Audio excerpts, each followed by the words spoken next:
Welcome to Sober Shenanigans.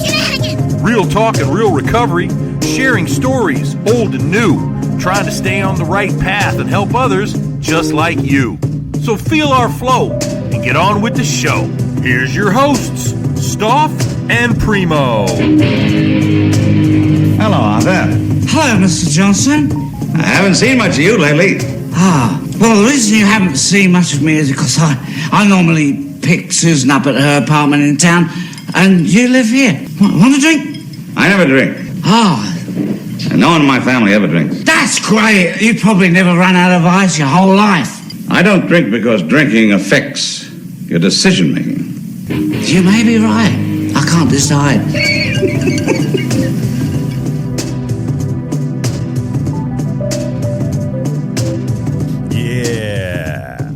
So rehab, relapse, remorse, and recovery. Up early every day, blue skies all in front of me. Gratitude's the attitude, family and friends. I'm blessed to tell y'all about Sober Shenanigans now. You're not alone, you got groups almost everywhere. Trying your best, you're enough, don't even fake scared. It's a new life hack back where you ought to be. Bring your broke ass, come here, get recovery. Stoff and Primo, Shenanigang every day. Go and tell the world just no drinks today. Yeah, no drinks today. Yeah, welcome to Sober Shenanigans. Real talk and real recovery. Just two average everyday alcoholics trying to get better one day at a time. Trying to help people out there and let you know that you are not alone. There are people like you in groups all over the country, all over the world. As we found out, as our show is now in 29 countries, 47 states, and over 1 million views. I was looking for a fade out. I know, brother. You know what? But that's when you have a professional engineer. Yeah. I'm freelance. Yes. And your price is right. Yeah, absolutely. So here we do it again, and I am your host, Stoff, and with me as usual is my main man, Primo. What's going on, Primo? How you doing? What's going on, gentlemen? I have to tell you, I was looking at the statistics today, and yeah, we had a download from Russia. Russia. Like, I want to know who that person is and what are they thinking. I mean, I could possibly even convert it into Russian if I had to. Well, you have a controversial relationship with your Chat GPT. I don't know if your AI would actually do that. It would probably think you're up to some shenanigans of your own. You know, it's interesting. I did threaten to send the chat to the Russian server if it didn't start getting its shit right. And then, lo and behold, that happens. Lo and behold, we get a download from Russia. Yes, I'm a little concerned now. Yeah. I didn't even look at it until you just mentioned that. Yeah. But, you know, and also I did some more digging, and I believe we've had over 1 million views. Yeah. I'm like, wow. I am blown away. Yeah. I am so blown away. And I think the future is what we're doing here has got a great track to it. The vibe is great, and I'm loving the response. And the better the response, the more motivation I get. And, you know, I'm wishing everybody to have a great holiday this coming week. And, you know, and that's where I'm at with all this. Just thrilled. Fantastic. Awesome. And well, today's guest is our boy Chris from Colorado. Chris, how are you doing today? I'm doing great. It's a lot of pressure now that I know how wide this organization you guys going, you know. Yeah. You guys are global. That's the beauty of it, it's is beautiful. That because we lack in professionalism so much so that it becomes like a show they have to watch. Well, now non-professionalism. I'm glad you guys now I kind of fit in. You fit in, yeah. Yes. We're the toys on Misfit Island.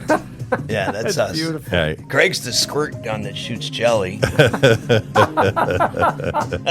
forgot about that one. We ought not be what, Primo? We ought never be organized. Right. Oh, we ought I never like be that. organized. I like that. Yeah, Great. I like it Great. too. So today we've got our boy Chris from Colorado who's joined us. Chris is a longtime purveyor of soberism, I would guess. Yeah. Chris, why don't you just give us a little background, how you came from Colorado to Florida maybe, or how you got into a program, or just what bring you to the world of sobriety? Well, I like to say this. I got sober in my 20s, and April 25th, 1990. So I'll have going on 36 years in April. And, Sweet. Nice. You know, I went hard when I was in college, and then I actually got hired, from the University of Colorado. I actually worked there as a student. And then I actually got hired to run, I was an assistant director and got into the intramurals and club sports and ran their department. And it was a great job. I was like 22 years old, and here I was, graduated, put into a position of authority. The only problem is the university frowns on administration drinking with the students. They don't like that. So, and I had the best job in the world. I really did. My hours were from 11 to 7. Wow. Now, you got to remember, if you can't get to your job by 11 o'clock, then you might have a problem with your alcohol. And I remember, because this is how I got into it, I remember the vice chancellor, he says to me, like, Chris, you're not getting into work. There's a rumor that, you've been, drinking with the students, and, we can't have that. Can't have that. You're supposed to be an example. Well, sounds like a real buzzkill. Yeah, it was. And he goes, if you can't get into work on time, then we're going to have to let you go. And I'm going, oh, come on, man. You guys are overblowing this, man. I mean, I'm just having a good time. And to be honest with you, the students love me. Now I know why they love me. But you were one of them. Yeah, exactly. I was ready to go back to college just now. Yeah, exactly. Well, it's you go on road trips, and the guys, we're stopping at the liquor store and all kinds of stuff that I don't like to go into too much detail. But I couldn't make it into work one day, and I knew I was going to get fired. So I voluntarily said, you know what, I'll check myself into detox. Maybe, this will blow over, because, I'm getting help. Right. So I show up at detox. Back then, you got to remember, in Colorado, there wasn't a lot of recovery centers. Seriously, they either, you either, like they say in our book, they say, you go to jail, you go to institutions, or you die. Right. And they had this Fort Logan, which was a mental institution, but I wasn't going to go there. So I checked myself into a detox. And I show up at detox. This is God's honest truth. I show up at detox, and I had my golf clubs on one shoulder and a boombox in my other hand, and I'm showing up at detox. Hey, I'm here to check in. You're here. Well, back then they stripped you. They said, Mr. Shook, you can leave your stuff in the car. So it was like 88, right? 90. 1990. 1990. I don't remember that year. Yeah. Well, exactly. Yeah. So, I put my stuff back in the car, and they strip you, and they put you in these pajamas, kind of pajamas and everything. And then on the back of your shirt, it says detox. Sweet. But you know what they said? They said you could leave anytime you wanted to. I said, where the fuck am I at? Where am I going to go? I got detox on my shirt. Where are you going to go? Yeah. Right. So I stayed there for 5 days, and I will say this. This is part of my story. My old man, and I'll back up a little bit. My old man and me, we didn't get along. We did not get along. He was sober. He was in the program, and he showed.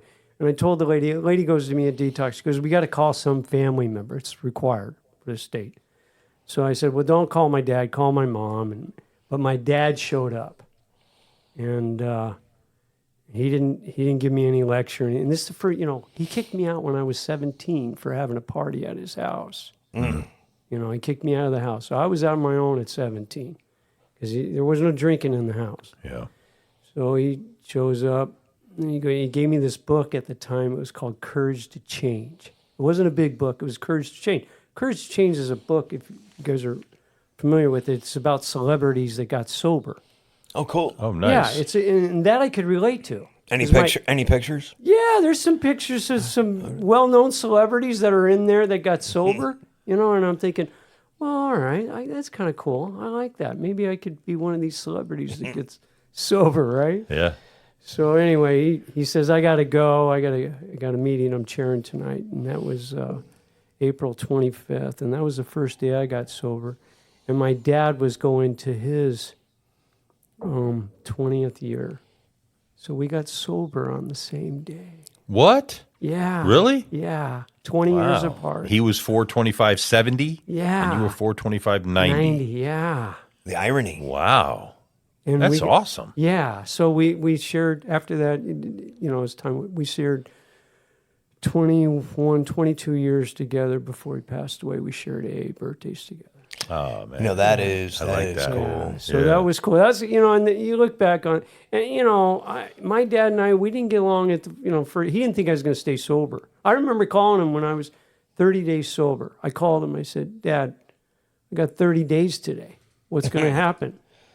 What usually happens? And he goes, well, if you stay sober tomorrow, you'll have 31. I was going to say That's that. all he said, I was going to man. say he probably said that. Yeah. Yeah. He tell you to go start cleaning ashtrays like you had to do back in the day? No, he never did that. Okay. He never gave me any, because, I tried to get sober, before, but this is the first time that I, started going to AA meetings and that kind of stuff. And, it was one of those things where, you've burned your parents so many times. Yeah. That they don't believe a thing you're going to say. So when we gave you the boot, you were, was he sober though? Yeah, he was sober. Okay, that's, Yeah, okay. so, and there, I don't know, it was kind of weird how I got thrown out of the house because here I am, 16, 17 years old. And before he left for the weekend with my mom, he said, no parties in the house. And next thing I know, I had 500 people in the house that night. Wow, that's... And, they don't give they give the ticket to the homeowner. So my dad got the ticket from the officer for noise, Yeah. Yeah, so that was crazy. So Lewd and lascivious behavior. Yes, he did. Cool. Man, he just told me, he goes, you can't live in my house, man. You can't live in my, I had brothers and sisters too, and they all knew I was a middle child, one of 6 kids. So They're always the worst. Sounds like you were one of 5, right? I was one of 6, but I was the baby, which is probably the end all be all of the worst. But middle child is close second. Yeah. But I started going to meetings, there's the one thing I did is I just kept going to meetings, The lady told me, goes, nothing I can do for you. If you're going to go to meetings in Boulder, here she gave me an idiot list, and I went to meetings. I sat in the back row, smoking cigarettes. Back then, you could smoke in meetings. Oh yeah. Mm-hmm. Yeah, you could smoke. And you're right, cleaning an ashtray. I never did that shit. I didn't talk to anybody for 6 months. I did, but I still went to meetings. Went to meeting every day.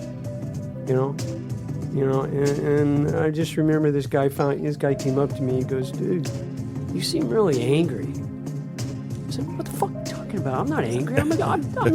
Yeah, fuck Right? you. Fuck you. Who are you to say I'm angry? He goes, man, you should probably go see somebody, man. You got some anger issues. And I was not happy to be there. Like a lot of people that come in. They don't want to be there, so. Let's go beat him up. Did you continue to go to the same meetings as your dad? Yeah, no. My dad went to meetings downtown, and he was downtown Denver, and I was going to meetings in Boulder. And Okay. over the years, we started, we'd celebrate birthdays and stuff together. He came in my first year. That's the first meeting that we went together. We went to the same meeting because he had because why don't you come down to one of my meetings? Did you get a chance to boomerang and come back home?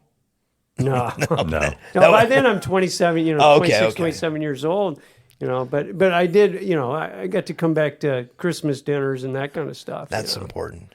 Yeah. That is neat, though. Yeah, so it was kind of, it was a good deal. It was one of those things where I got, I didn't, as far as making amends to my dad being sober was a big deal. And like I said, we started sharing, we started going on, I got to meet some of his AA friends. Now you got to remember his AA friends are 20 years Yeah.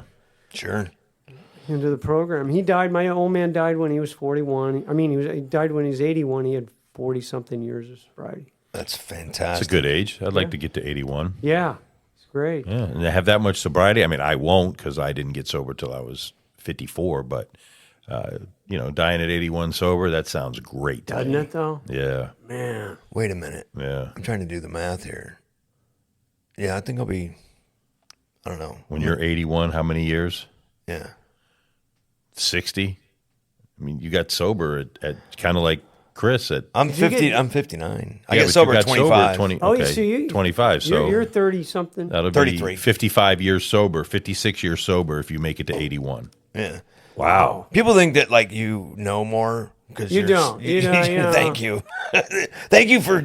No, you don't. In fact, I will say this.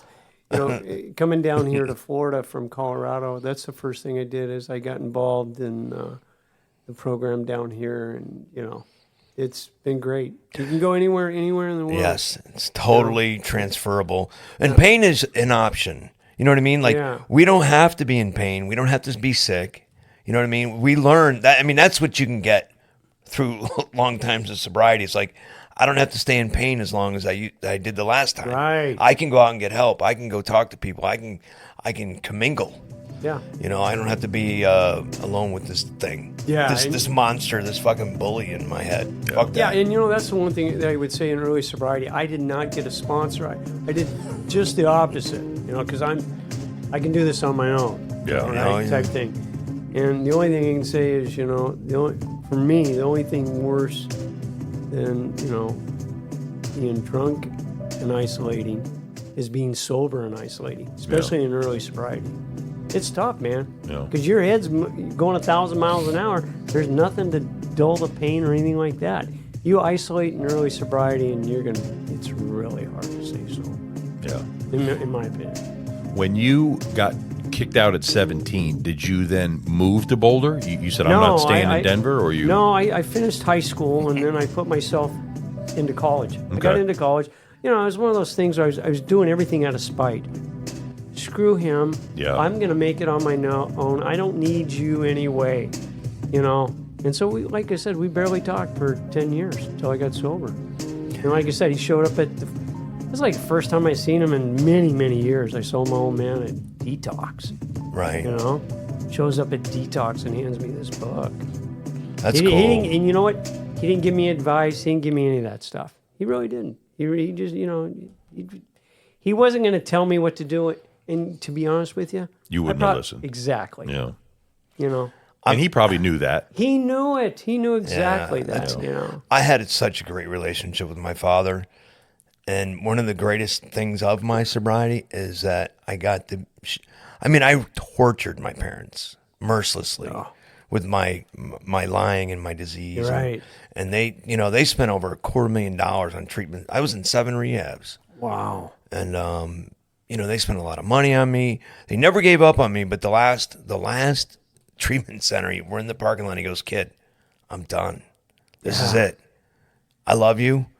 I can't do this anymore." And I was I was one of 6 problem kids that he had. Oh. So I always looked at that and then I went to college. I did all these things and my dad was a pretty successful guy. So I always loved that I could give that back to him. Yeah, that's great. And I know that I can see it in that you're having that same thing. Like, Oh, yeah. it was such a big deal. Like, I just had to give that back. But it took a while before your dad believed that you were going to stay sober. 5 years. Yeah. I mean, Of course. Because we burnt that bridge so many times. Am I right? And Yeah. and then it only goes deeper with family because they see the path that you've destroyed. Yeah. Friends, you tell that to, and they're okay, well, And I kind of, I do remember some of my hockey buddies, because I'm still playing part-time, men's league then, and it's pick up and drop in hockey. And then we played on a couple of teams, and they said, "Dude, I don't know what happened to you, but you're not a big as asshole as you used to be." you know what I mean? sure. Yeah. But whatever you're doing, dude, you stay there. And, they're all still drinking, at the hockey, after the games. Oh, yeah. They used to call me Bud Dry, and I'm like, yeah, that's cool. All right, I'll drive. I'll drive tonight. You guys can drink all you want, So I still, I still hung around my buddies, but then as years go on, you're not hanging out with them as much. All of a sudden, I'm hanging out with guys in the program. Sure. Yeah. And that happens. Yeah. And, Yeah, in your lifestyle, Which is crazy because I remember thinking one of the reasons I tried to stop a bunch of times, and I kept thinking, if I stop, I'll lose all my friends, and no one will want to be around the sober stuff because he's no fun. And I did lose some friends, but none of my really close friends. They all pulled for me. Right. It was just the drunk friends at the bar that I was buying for that I lost, and that became obvious. I've mentioned a couple times that prior to me stopping drinking, my wife would point out to me, I'd come home with new friends every night. I'd be like, yeah, so-and-so, Bart this and Chuck this. And she'd go, who's that? Oh, those are my guys. These are the guys from, the pub. And she goes, oh, those are your new friends now? And she's like, you're just stacking up losers. And I was like, of course, being an alcoholic, I thought she was wrong. Oh, yeah. I was always right. And it definitely, but she was 100% right, because when I stopped drinking, those people went away. Totally. Yeah. But I remember thinking that was a fear, and being in the program now and being sober. And I have friends not even in the program, but because of the programs, I have a ton of friends that are sober, that pull for me, that care for me, which is way better than those other friends anyway. Yeah, and being at a young age, being sober, you can relate to this too. It's like, where's the excitement going to come? Oh. Here I am in a college job around college students that are drinking in Boulder, Colorado. Believe me. Oh, yeah. Drinking in Boulder, Colorado, and getting high and cocaine, everything. Where's the fun going to come? Yeah.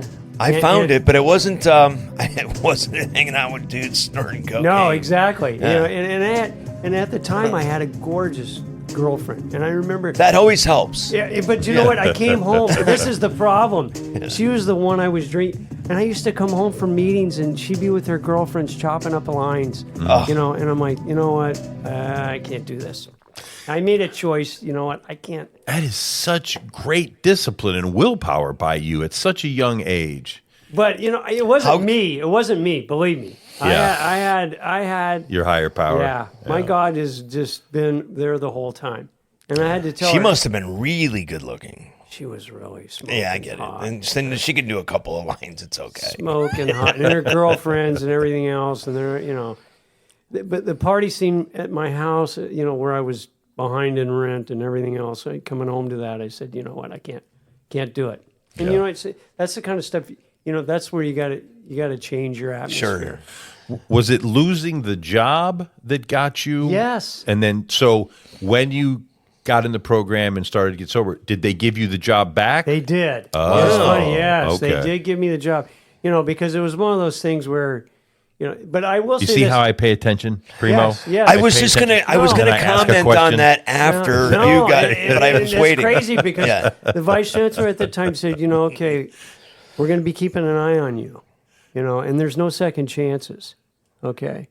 And, here I was, at 5, 6, 7 years down the road, and then they made me the director of the program, Damn. And it's like, whoa, this is crazy. So I was a very young age, I got in, but by then, hopefully I got my shit together, and, I never got married, I never got married or anything like until later on, because I was always wasted and that kind of stuff. But my personal life got better, my family life got better, and my job got better. And it got to the point where, at this time I wasn't playing any hockey anymore, but I got into the officiating aspect of it. Okay. Mm-hmm. And, that took off. So now on the weekends I'm doing college hockey, Division I hockey. And then I went into the pro hockey. And I said, hey, the NHL has this program, tiered program, and you have to start out in minor league, just like in basketball. Right. They start out at single A, double A, triple A.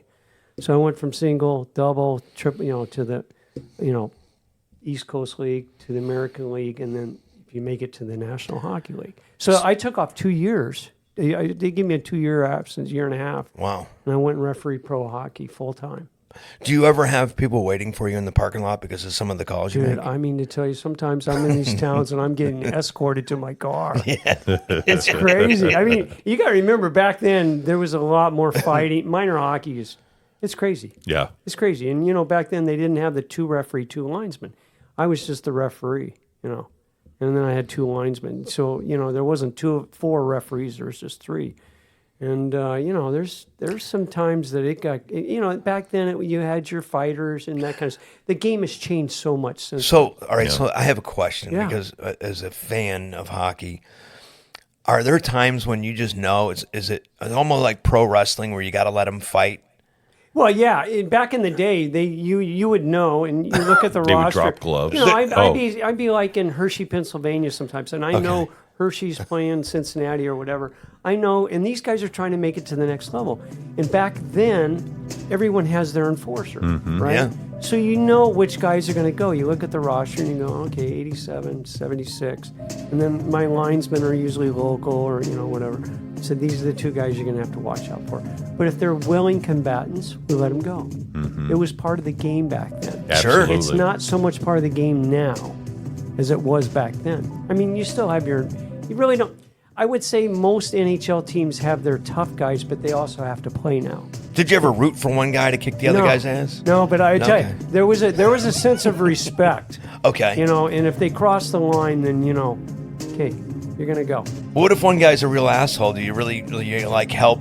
Like No, you know what? When I had problems with players, I usually go to their captain or I'd go to the coach and say, you know what?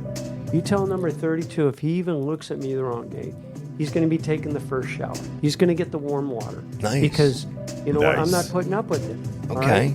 And there was no more talking to 32 unless he came to me. Sometimes like I said, when you're at that level, there is some respect. There's a lot of respect, just depending on the players. And they'll come to me and they'll say, "Hey, I'm sorry." you ever use any of that while you were sponsoring guys?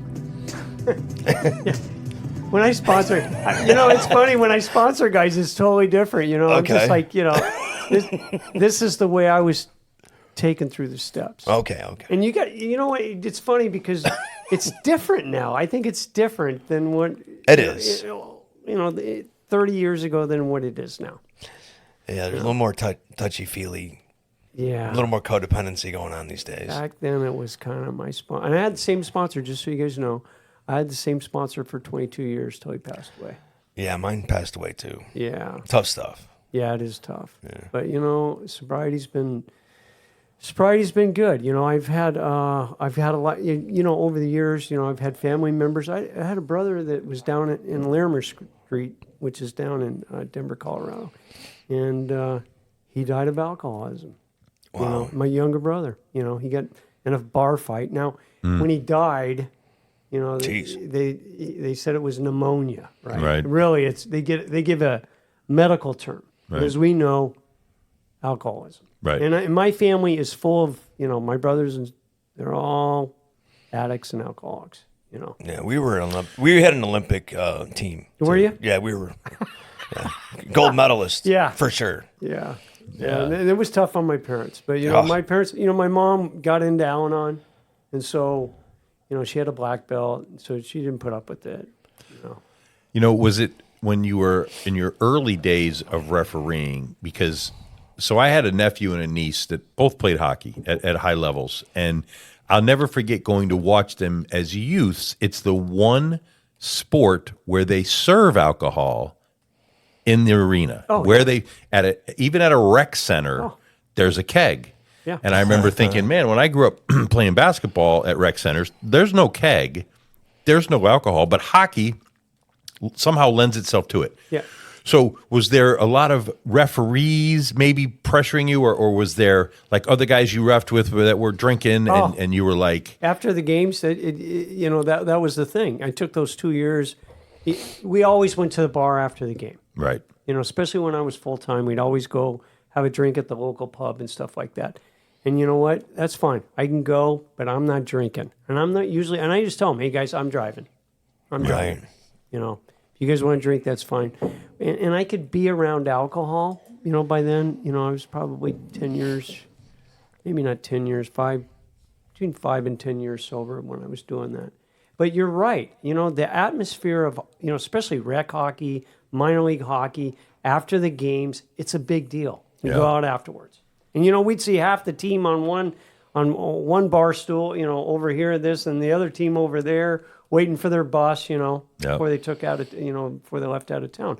So you were surrounded by it, but I knew for me that, you know what, all it takes is one and I'm off. You're so self-aware, so young to know that. I mean, he had to go through 7 rehabs. You just had a couple of things happen. You lost the job. Your dad was sober.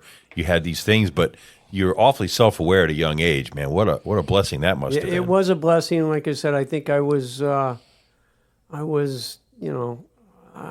higher power has been watching over me. Yeah. And I'm a believer. I know that without God, I wouldn't be talking to you guys right now. You know what I mean? And I'm right there with you. And I would say this too. My higher power over the years changed. Yeah. I'm a lot closer now, and I have a lot more discipline now than I did before. But like I said, I've been through a couple of marriages, two marriages. One because I was on the road. Yeah. And I had 2 kids at home, and the NHL wasn't going to hire me. As soon as I knew I wasn't going to get hired, I went back to my job. I said, "You still got the position open. We still have your job open." And Wow. that didn't. And I had a really good boss. We can let you go for a season or 2, but you know what? If you're going to go, because that was my dream, is to referee in the National Hockey League. Right. And once I knew I wasn't going to get there, I'll come back next year. And then all of a sudden, I got 2 kids at home. Yeah. And a wife.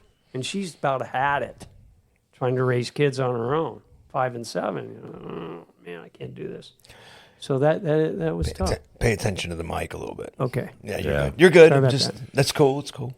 So, that put me through. So, the longer you're sober, you're going to see people die in the program. Yeah. And there's going to be things that happen in your life. And it even happened down here last year.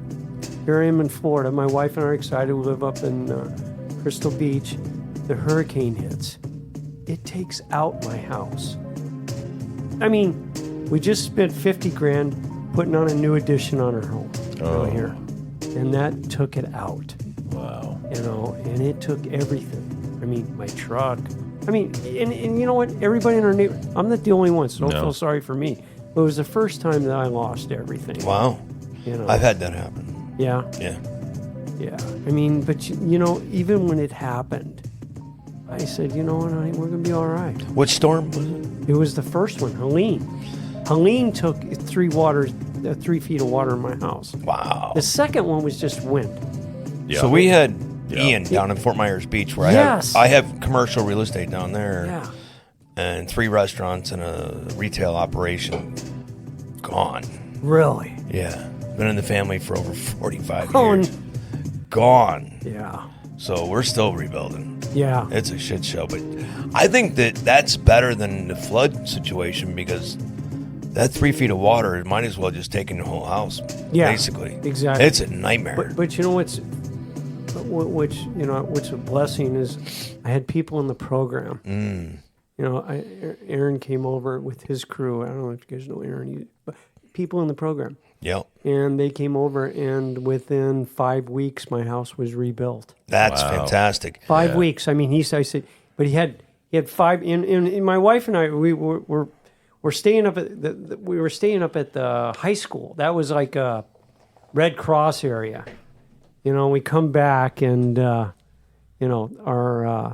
house is flooded and everything else, and we took everything out, dried it out, and then Aaron and his people in the program came in and they helped us clear everything out, and he had 5 guys in our house from 7:30 in the morning till 3:30 in the afternoon. So Wow. it was crazy.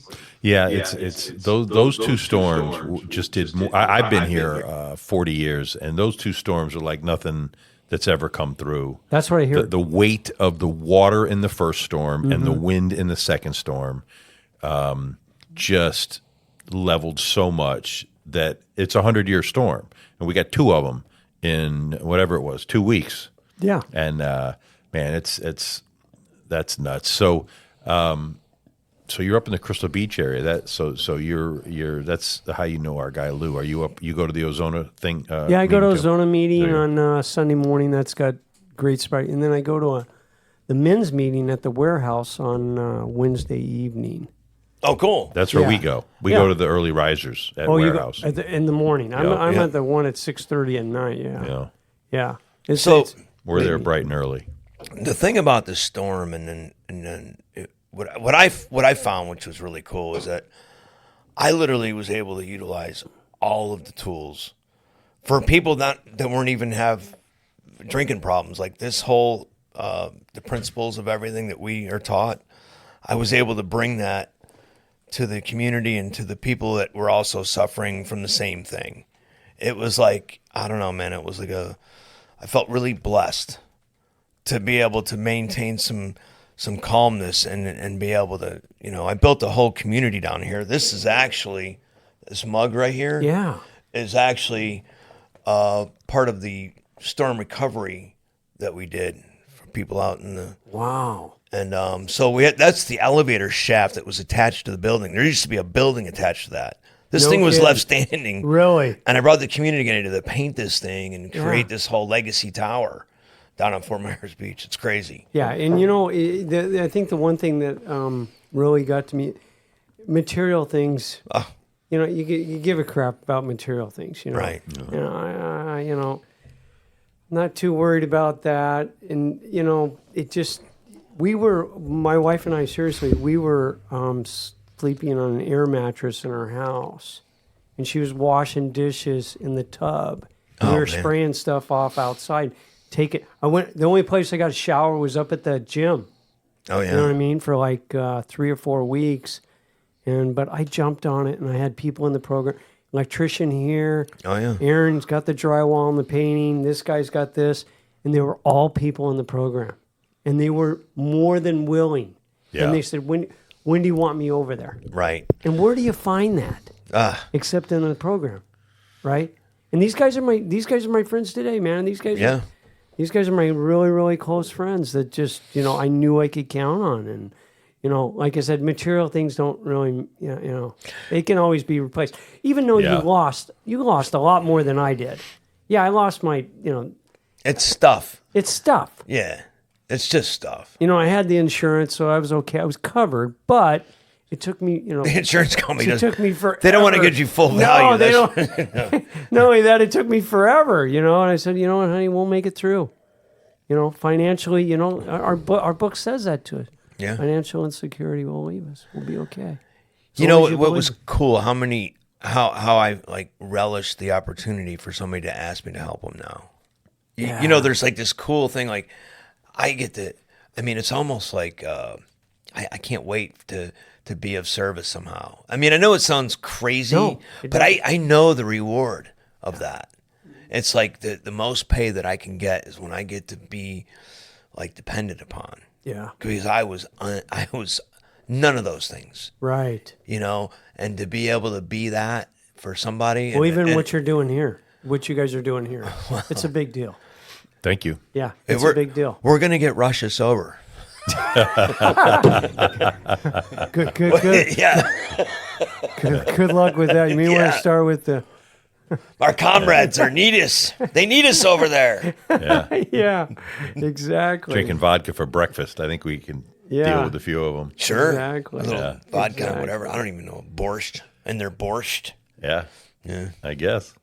So, so then you're back in Boulder and you're working for the university.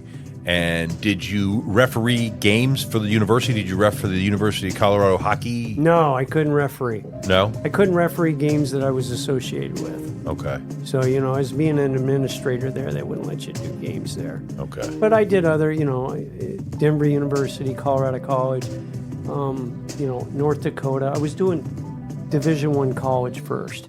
And, that was just Friday, Saturday night. So my boss was really good about that. And then I got a couple of scouts that said, hey, you know what? Maybe you want to try this, on the pro level. Yeah. And I was really excited to do it. But, once it didn't work out, there was some contentment and some relief at the same time. I could come back. Did they just say, no, thank you, Chris? We're not going I to promote you any farther? Or you were like, I made see the it? decision. You did? Yeah.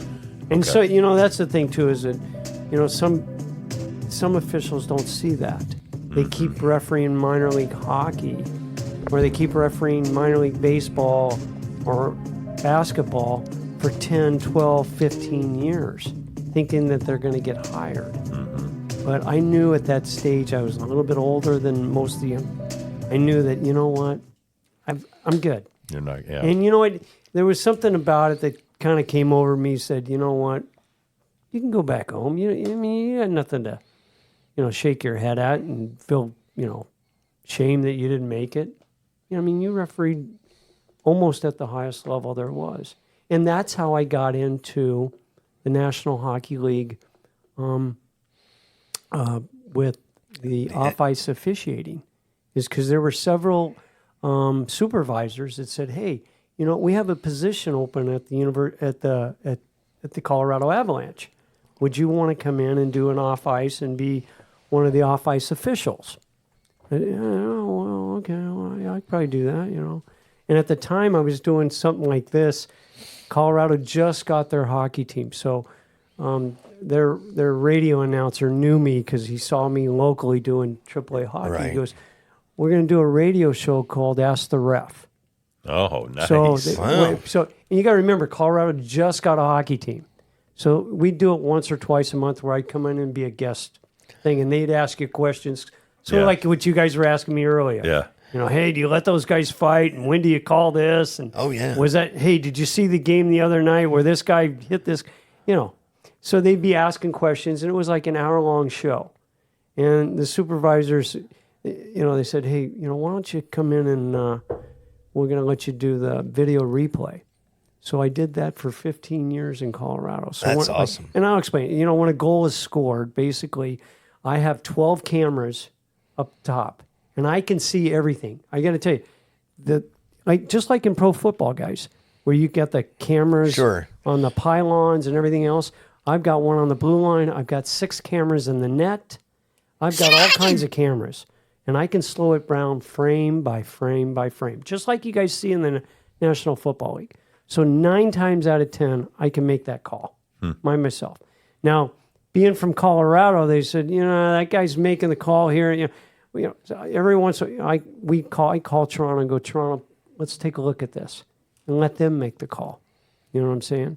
And, at the time, Colorado was going, Colorado Avalanche and Detroit Red Wings and everything. Oh, yeah. Those were heated rivalries. Loved it.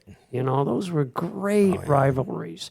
And so it was kind of nice to be a part of that, Detroit Lou has been he's been texting me to try to get in as a caller. Oh, okay. Yeah. And he's really bitter about the Avalanche. I've declined his call into the show for that particular reason. Why? Did the Avalanche beat the Red Wings? Well, they beat them a something? couple of times, and it went back and forth. Yeah. Those two teams. It was, it's sort of like Boston and L.A. in basketball. Allegedly, they took some real dirty shots on some Red Wing players. They actually pushed a guy from Detroit, I think, through glass. Oh. Well, through the boards. Let's just say through the boards. He called them he hit Draper. Yeah. Broke his jaw and everything. Oh, yeah. And that's how it all started. Yeah, that was... then you got the goalies fighting. And then that was back in the day when referees, including myself, you knew when the shit was going to hit the fan. You knew that these two teams hate each other. And there's sometimes you can't do anything. Nothing. And the program really helped. I'm not in control of this. Right. Yeah, I can call that penalty and I can call that penalty, but I can't control his emotions. Right. And that goes with, People, everyday places, and life. things. Yes, Yeah. exactly. And But Chris, that's a resentment, right? I mean, there was like a resentment there, right? I mean, if we're in this recovery channel here, that was not just a rivalry, that was a resentment. oh yeah, Beautiful one too, a whopper. yeah, The ever-loving Lulu of all resentments was Yeah.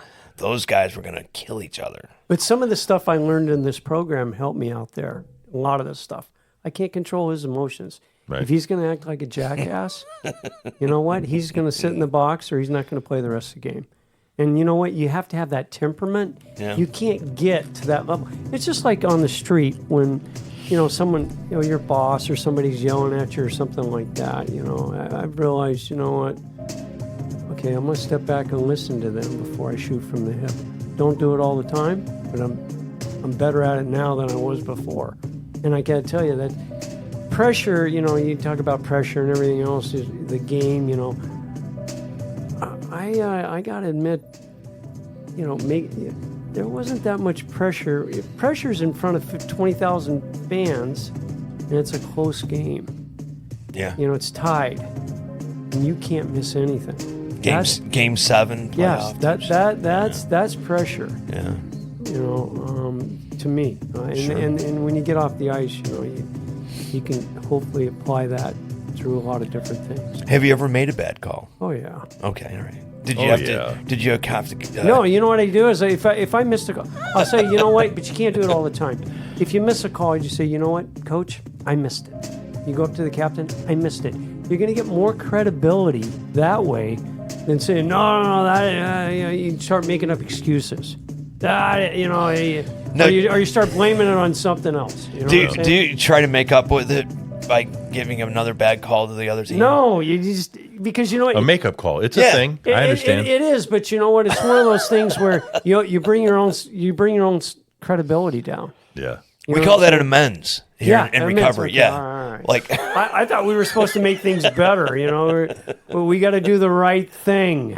I get it. I'm just Correct or wrong. I'm trying to steer it back into the program. Yeah, the whole metaphor of So all those years around youth, right? Because you were working with the university. Did you ever come across someone that you reached out to try to help because you saw they had a problem? Absolutely. Okay. I saw it all the time. Did you? Yeah, and you can steer them. And there are alcohol recovery centers on campus. Resource centers, and then there are Sure. AA meetings. You can push them in that direction. And it was one of those things where I never advertised that I was in the program to students or to other people, but I made them aware where they could get help. Yeah, that's good. Yeah, I mean, and you know what? It was some of them took to it. Some of them, it's hard to tell an 18-year-old, hey, you know what, dude, you got a drinking problem. And they're not going to listen. A lot of it's binge drinking, as you know. Sure. So, and you want them to have, but some of it you could see. And there's several employees that I had that were under me. I said, you know what, I can't have you working for me because you can't come in hungover, and you can't come in late. This is the way the world works now. And you got to remember, this is and I worked there for 30 years. It was a great job. I know it was the best. It's nice to go in and you can work out and you can play basketball. You can do all this stuff. It was a great. I went in to play every day, but it's one of those things where you're telling students, at 18 years old, hey man, you may want to get help. Some of it worked, some of it didn't. Well, I certainly at 18. Let me ask you. In what's the word? In hindsight, yeah. I certainly wish somebody would have done that for me because I was, you could smell me on the bench. Like my teammates said they could smell the booze on me. And when the coach would come down to talk to me, he'd kneel in front of me to talk to me. I'd put the towel in front of my face knowing I smelled like booze. But never once did my college coach even address it. And there's no way he didn't smell me. Yeah. Or see me, because there were games I'd get in a fight because I was in the bag. Right. There was other games I'd score 30 because I was in, it was a terrible, right. Whatever. But that's what I found was interesting, that you did reach out to help the youngsters. There was a few. And being a person who I wished, not that I would have listened, I would have probably laughed him off or said, yeah, no thanks, but no thanks. I'm doing just fine. Yeah, and those kids, but maybe not. Those kids I terminated. I would tell them, you know what, the reason why I'm terminating you is because you can't come in. You can't come in late and you can't come in hungover. Now, if you need help, I got a spot for. I know where you can go. Right. Nice. But the thing is that that's good. It's difficult because there's a small window. Especially at that age, because you're so resilient, man. Like that hangover is like nothing. Yes. You know what I mean? Yeah. So, but there's a really small window. But I kind of, because, I don't want to be an evangelist either, but there's a small window when their life is really unmanageable. And if they ask for help, it's like a blessing. But to try to come into somebody and say, hey, look, as I can see this, because I know it. If you spot it, you got it. Right. You know? Nice. So I can see it, but, at some point, you got to wait and be patient, man. It's the most difficult thing, especially when you care about them. You're right. It's that window. Oh. But I would say this too. I didn't see that many kids coming in going, hey, I need help. Most of the time, especially at 18 to 21, 22, they're not doing that. No. But it's the kids that you like. Like if you see a kid and you're like, man, the kid, Yes. I kind of like the way that kid, just his whole energy. Cut of his jib. The cut of his jib, whatever it is. But as soon as you present that to them, they're gone. They're like, okay, they don't want anything to do with you now. Right. And it's a double-edged sword. Yeah. So, I mean. That's a tiny window, man. And sometimes, you know what? I'm willing to sacrifice that relationship to maybe help somebody, maybe slow them down because God only knows what might happen. Right. It's that window.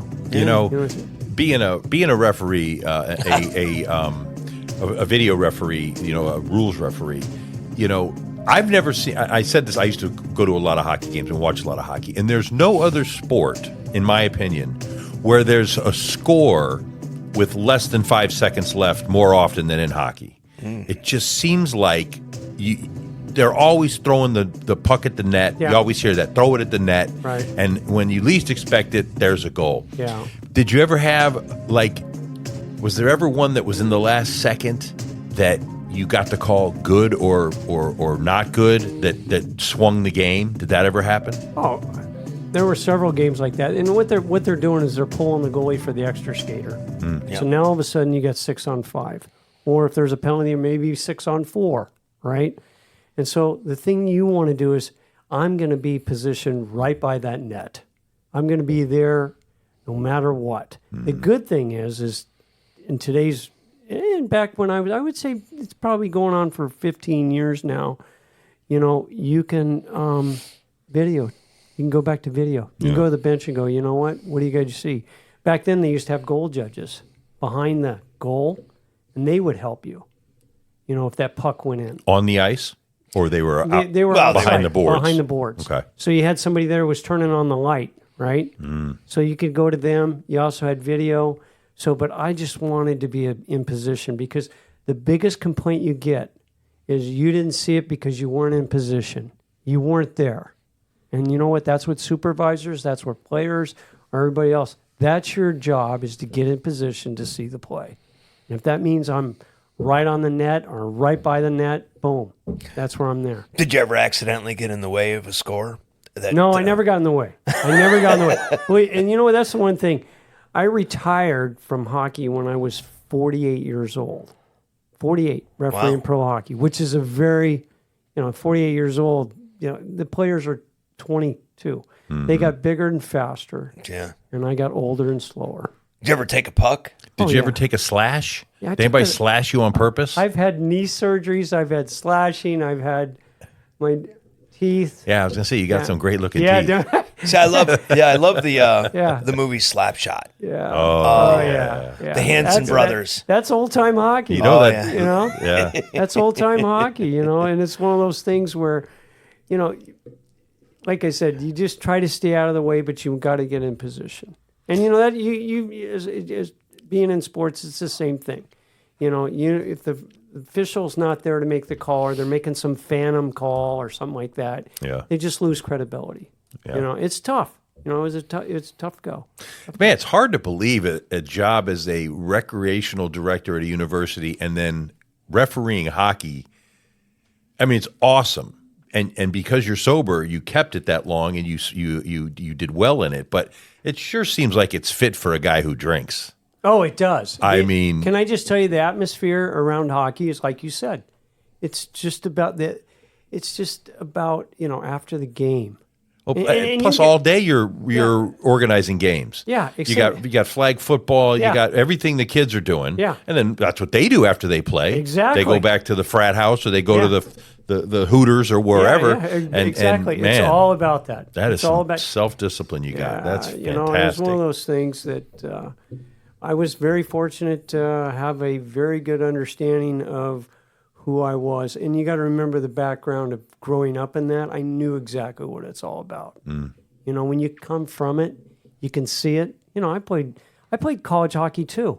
And it's funny you said that, because I remember we're in the Final Four at the time, and I'm thinking about where are we going after the game, and we're in the second period and we're tied 2-2, and I can't. I'm shaking because I want to get to the bar. Didn't care about the outcome. Cared about, I got to get to the bar. This is actually, this Friday and Saturday night, college hockey is getting in the way of my drinking. Yeah. And Thursday night, we used to start on Thursday night, as you mean, on Thursday.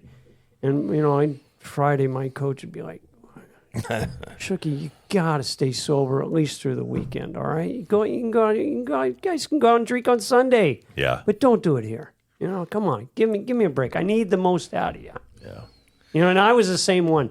I was one of those shit disturbers. Little guy, centerman. I'd start the stuff, and then I'd get out of there, and my defenseman would come in and. Nice, dude. That's an alcoholic, man. You start it, and then you're out of there, right? You just reminded me of a story that, and I'm not coming over the top of your story, but I was in the conference tournament in college, and the guy on the other team is a friend of mine from here, and we're playing in Jacksonville. And there's probably 5 minutes left in the game, and it's a tight game, and there's a free throw. And him and I are lined up next to each other on the side of the free throw line, and we're pulling on our shorts, and we're leaning down. And he looks at me, and he goes, "Man, did you hear about that party over at Timmy's? It's going to be on Saturday night." I go, "I sure did." He goes, "Man, I hope you guys win so I can go to that party." And I go, "Screw that. I want you to win so I can go." Because if you win, you got to play that night. Right. Neither one of us wanted to win so we could make it to this particular party. I mean, that's when you got a problem. Yeah. And I knew that was the case. My teammates my teammates were the same way. They said, "Dude, you got to stay. We got another period, and it's 2-2. What do you?" We're talking about an epic party here. Yes, though. exactly. I mean, what's wrong with you guys? What's wrong? Why is that even a choice? Go to the party. You guys are not. I said to them, "You guys aren't focused. You guys aren't focused. Yeah. We're going afterwards to this house and that house." Yep. It's crazy, isn't it? Crazy. It's crazy. That's how I rolled. That's it. That kind of thinking is unbelievable that we thought that. With taking it for granted, really. I mean, the opportunity you got to play college sports, both of us, and it's we just didn't take advantage.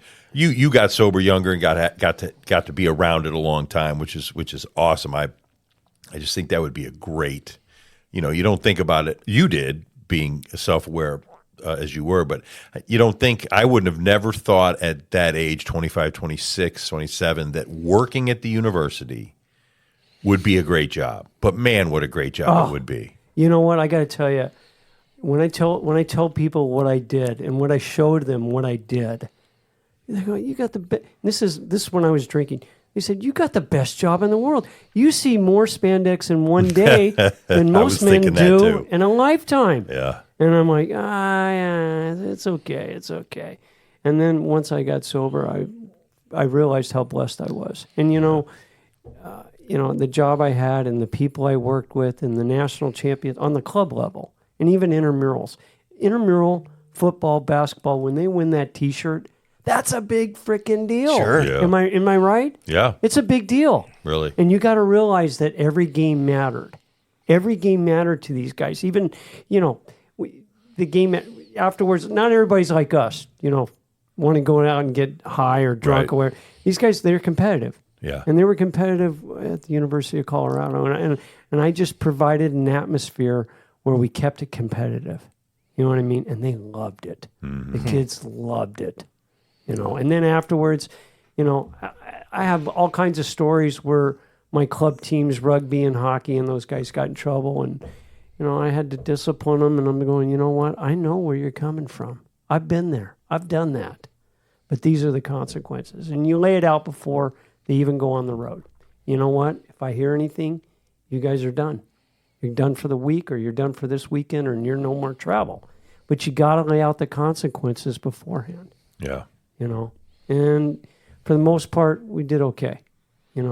There was no bus accidents or car accidents or anything like that. I was lucky. So what is it then that brought you to Florida? Just you retired down here? I'm retired down here. I came down and I started working for the Tampa Bay Lightning, doing the same position 5 years ago. And, you know, I loved working down here. It's the same job. It's the same everything.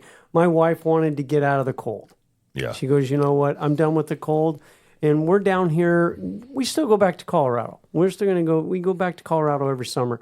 Guys, it's hot down here in the summer. Oh yeah. You think? So we'll go back to Colorado, you know, during the summer months, and then we're back down here. So I'm blessed. Yeah. I'm totally blessed.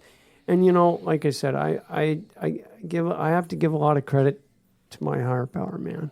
He's been really, really good to me. Yeah. And I'm a believer today more than I've ever been. And you know, that's what I tell sponsees too. You know what? You're never going to get sober. I had this one guy, he's Charlie on. Anyway, he thought he could smoke pot. He'd been sober for a while. He goes, "Can you sponsor me?" And I said, "Yeah, I can sponsor you, but you can't smoke pot."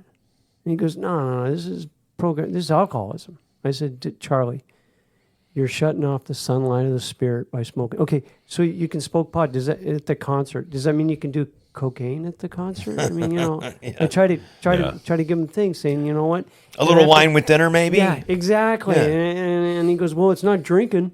I'm like, "Charlie, I can't sponsor you. Why should you do it?" And now he's got 26 years. Great. Yeah. And so That's that's the kind of that's a good stuff one. I try to tell.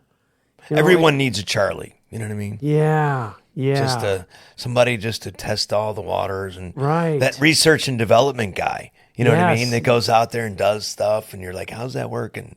It's not working. Good. I'm gonna Yeah. Exactly. You know, love them guys. Say that again. Say what you said. It clouds the spirit. No, I hadn't because you I don't. know there's the people It's- called it's- it L.A. it's- sober it's- or whatever. No, it's in our book. It Yeah. shuts off the light of the, the sunlight of the spirit. Yeah. It's in our book.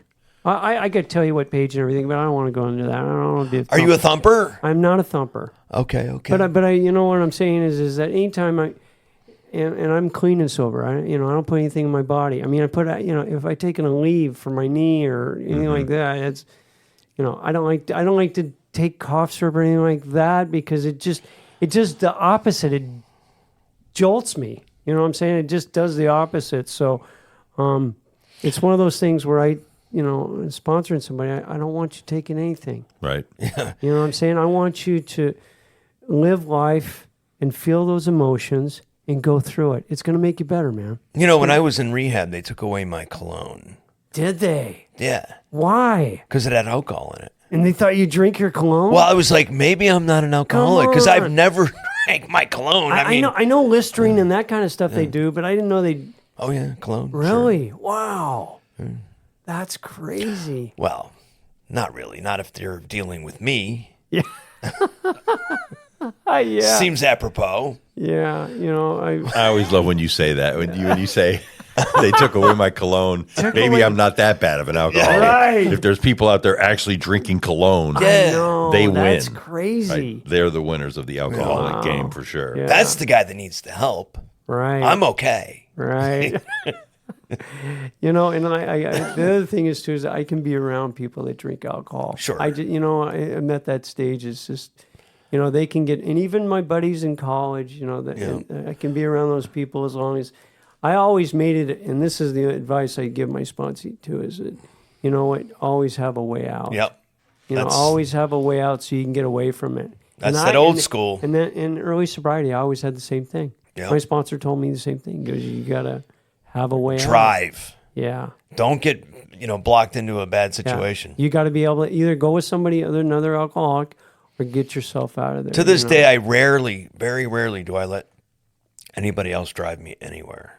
Really? It's true. Yeah. He does. He drives that spaceship out there. Yeah, I saw that. Which he That's likes nice. driving, but it's No, it's driving me, actually. It's kind of funny. But that's great. it takes off like a roller coaster. It's got like a hyper. He gave me vertigo. He took off so fast. I felt like I was on a ride at Busch Gardens. Yeah, my wife's got a Tesla. She's the same way. She's going to get a ticket. She drives way too freaking fast. They are fast. They are fast. They're crazy. Let her go crazy fast. I told her, I said, And then I'm driving. She thinks I'm an old man. I said, honey, we're not driving, the Tesla, Because it does take off, and you don't need to. There's no brakes. You let off on the brake, and the thing stops itself. Am I right? It's crazy. Yeah, he does it just to get a rise out of me. That's why he did it. He knew that I'm into that age of I don't want to go fast anywhere, anytime. It's enough already. I've already been there. I've already done it. Could you imagine if we were drinking and driving those? We'd be dead. Except for it stops itself. It's basically the alcoholic's best friend. Yeah. You could drink and drive in a Tesla all you want because you're not driving. Right. Well, it's coming out probably next month where it's fully self-driving. And I can watch the football game on the screen. Yeah. Or go take a nap and wake up where I'm at. Yeah, I heard about that. I still don't trust that. I don't know. I was in Vegas about a month, not even a month ago, a couple of weeks, and they have these ones that, take you to and from. And, there's no driver or anything like that. And yeah. I don't know. This world's crazy. That's taken all those jobs. Yeah. These Ubers and DoorDash people just found a way to make a living doing that, and now it's going to be gone. It is. And what about the fact that you can have you can have a Tesla, and while you're at work, it's driving people like I didn't even think DoorDash. about that. Oh yeah, it's going to go the next thing. Wow. So you rent out your car, kind of renting your car out or something. Yeah, like and that. you're doing nothing. You're Airbnb in your car. That's right. That's what it is. Who thought of that? Meantime, That's beautiful. Elon, I guess. I don't know who thought of it. All I can tell you is I put my $100 deposit on the thing, and it came up. Like 3 years it took for my reservation. Oh, really? And I was like, wow. I said, well, I'm going to buy this. If I don't like it, I can always sell it for more than what I paid for it because nobody else has a reservation like I do. Right. And after a week of driving it, I went back and drove my old truck. I'm like, my old truck was a piece of shit. I was like, what a piece of junk. And I had a really nice brand new Toyota Tundra, TRD Pro. And I was like, no, I'm going back to I was like, done. Yeah. Sold out. And wow. Haven't looked back.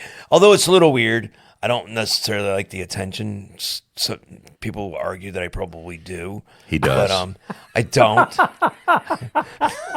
There'll be an argument there, especially from my wife. Yeah. But every time I got out of the thing for the first 3 or 4 months, people would approach me. It was like the paparazzi would follow you. And then there was the angry people because of what Elon's political stuff. Right. And I just but it's all calmed down, and it's gotten nothing but better. Yeah. But I'm not, whatever. Yeah. Well, like I said, when you drive that car, it is going to bring some attention to you. I know. Yeah. It's okay. Yeah. I'm just going to tint the windows a little bit darker. I don't want attention. Seriously. And you know what? I've never wanted attention either. Yeah. Believe me, I'm just stay in the background. And you know what? That's it's hard, sometimes it's hard to do, but yeah. Well, you mean it. He doesn't mean it. He wants attention. Oh. I'm the baby of 6 kids. Yeah. You didn't get any attention, did you? No, I No, the middle child's the one that's forgot, though. No. I was eating off a dirty floor. I mean, here we go. all the stuff that parents worried about, they didn't worry about by the time I got out there. He'll be fine. So what if he's eating paint chips and that's great. Nice. Well, listen, gang, if you're having a tough time quitting, whatever it is you need to quit, you're not alone. There's apps and numbers in groups in your town, or you can call us if you want. Leave us a message, 813-625-2532. Hit us up on Facebook. Taking that first step into a room or a chat or a group with people just trying to get better just like you will be the best day of your life. Well, Chris, it's been great having you on the show. Oh, thanks for having me. I really appreciate it.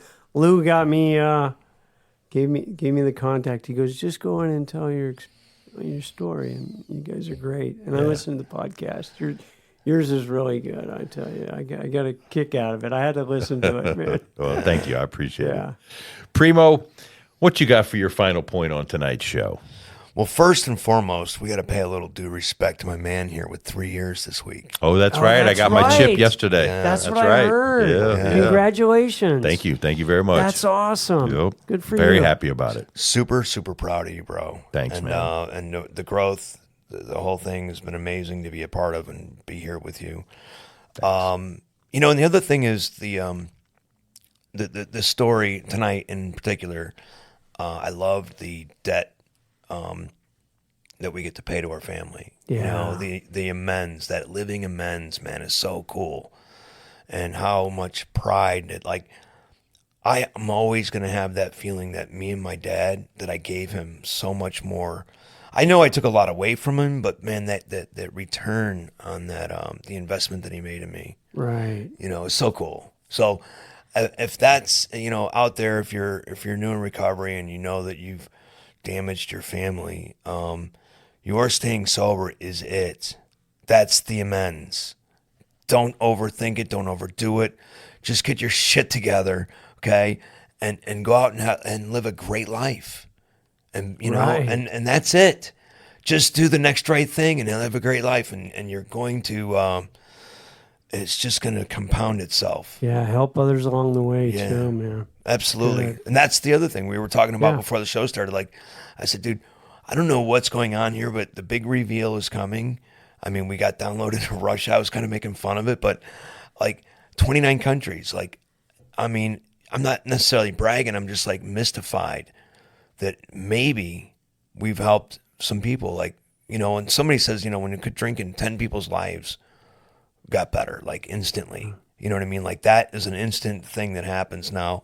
For us, who knows? I mean, I don't know, but I like to think that we're helping people. Right. You And know? this is a great show. Yeah, You thank guys you. have. Thank I you. really appreciate you guys having me on, and can't tell you how, you know, what you're doing here. I can't imagine it's 30 years ago, you know, they would have started something like this. All they had was the grapevine. Right. And by the way, my story was in the grapevine in March of 2015.